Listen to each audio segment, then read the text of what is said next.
আসসালামু আলাইকুম ওয়া রাহমাতুল্লাহ। আমাদের অধঃপতনের কারণ কি দেখুন, একটি হাদিসের মধ্যে আছে, আন আবি হুরায়রা রাদিয়াল্লাহু আনহু قال قال রাসূলুল্লাহ সাল্লাল্লাহু আলাইহি ওয়াসাল্লাম। হযরত আবু হুরায়রা রাদিয়াল্লাহু তাআলা থেকে বর্ণিত, রাসূল সাল্লাল্লাহু আলাইহি ওয়াসাল্লাম বলেন, ইযা আযযামাত উম্মতিদ দুনিয়া, যখন আমার উম্মত দুনিয়াকে বড় মনে করা শুরু করবে। আমাদের অধঃপতনের বিশেষ তিনটি কারণ, তার মধ্যে এক নাম্বার কি, যখন আমার উম্মত দুনিয়াকে বড় মনে করা শুরু করবে। বর্তমান সমাজে, বর্তমান যুগে মানুষেরা দুনিয়াকে বড় মনে করা শুরু করছে। দুনিয়ার পিছনে, সকলেই দুনিয়ার পিছনে, দুনিয়ার পদমর্যাদা, টাকা পয়সা, গাড়ি বাড়ি, এগুলো না হলে মানুষ তার ক্যারিয়ার প্রতিষ্ঠিত হচ্ছে না, সে চলতে পারতেছে না। এই দুনিয়ার পিছনে সবাই দৌড়াচ্ছে। আমরা রাসূল বলেন, নুজিআত মিনহা হাইবাতুল ইসলাম, তখন তার তাদের থেকে, তার দিল থেকে ইসলামের গুরুত্বকে ছিনিয়ে নেওয়া হবে। তাহলে যিনি বা যারা আমরা দুনিয়ার পিছনে দৌড়াতে থাকবো, দুনিয়াকে বড় মনে করতে থাকবো, তখন আল্লাহ সুবহানাহু ওয়া তাআলা তাদের দিল থেকে, তার দিল থেকে ইসলামের গুরুত্ব ছিনিয়ে নেবেন। আসলে বাস্তবে আমরা দেখছি, যারা দুনিয়ার পিছনে আমরা দৌড়াচ্ছি, বলে ইসলামের গুরুত্ব নেই তাদের কাছে। বলে দুনিয়ার জীবন যাপন, সুন্দরভাবে জীবন যাপন করার পরে যতটুকু সময় থাকে বা যতটুকু পারি ততটুকু সময় আল্লাহ রাস্তায় দিব, বা ততটুকু সময় দিন মানার চেষ্টা করব। আগে সংসার ধর্ম বা ইত্যাদি ইত্যাদি দুনিয়ার কাজকর্ম নিয়ে সে ব্যস্ত।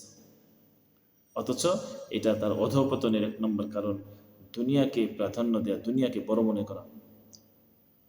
দুনিয়াকে বড় মনে করলে তার দিলের মধ্যে ইসলামের গুরুত্ব থাকবে, ইসলামের গুরুত্ব আল্লাহ তারা ছিনিয়ে নেবেন। ওয়াইজা, দুই নম্বর হলো ওয়াইজা তারাকাতিল আমর বিল মারুফি ওয়ান নাহইয়া আনিল মুনকার।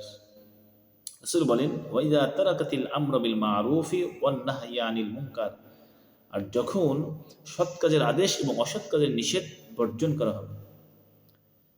সৎ কাজের আদেশ এবং অসৎ কাজের নিষেধ যখন মানুষ ছেড়ে দিবে,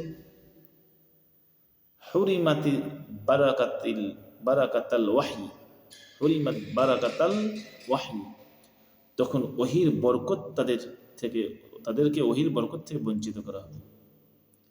বর্তমান অবস্থা আমরা দেখতে পাচ্ছি, সৎ কাজের আদেশ, অসৎ কাজের নিষেধ, এটা সমাজে একেবারেই নাই, একেবারেই চলে গেছে, খুবই বিরল।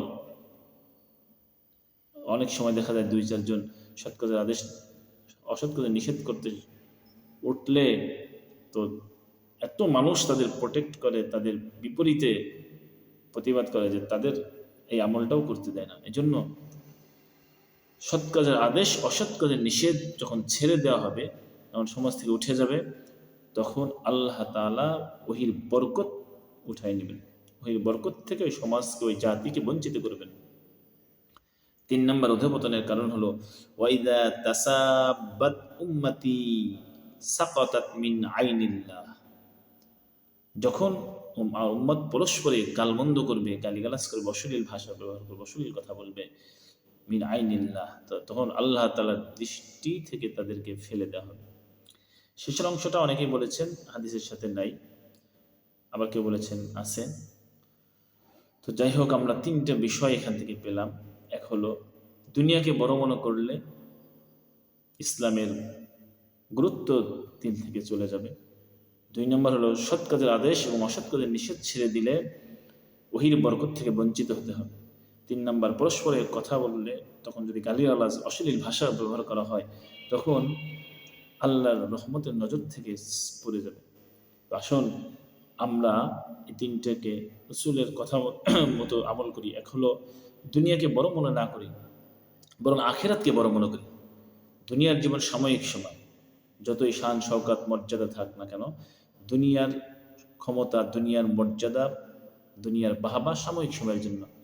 মানে আখিরাতকে প্রাধান্য দেওয়া, আখিরাতকে সামনে রাখা সব কাজের শুরুতে, তাহলে আল্লাহ তাআলা ইসলামের গুরুত্ব, দ্বীনের আমলের গুরুত্ব আমার আপনার দিলের মধ্যে আল্লাহ ঢেলে দিবেন। দ্বিতীয়ত, সৎ কাজের আদেশ এবং অসৎ কাজের নিষেধ, এটা সর্বদার জন্য আমাদের সাথে সম্পর্ক রাখতে হবে। মানে আমি ঘর থেকে নিয়ে রাষ্ট্র পর্যন্ত আমার যেখানে দায়িত্ব আছে, যে যার যেই পদমর্যাদায় আছে, মানে সেইখান থেকে সৎ কাজের আদেশ, অসৎ কাজের নিষেধ করতে থাকে।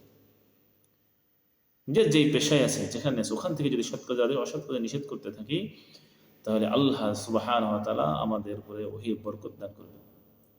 এবং কখনো যদি আমাদের পরস্পরের মধ্যে কথোপকথন হয়, কথা কাটাকাটি হয়, বা বিপরীতমুখী কোনো কথা হয়, তখন সুন্দর ব্যবহার করি, সুন্দর কথা, মুখে যেন সুন্দর ভাষা আসে, গালিগালাজ, খারাপ আচরণ না আসে।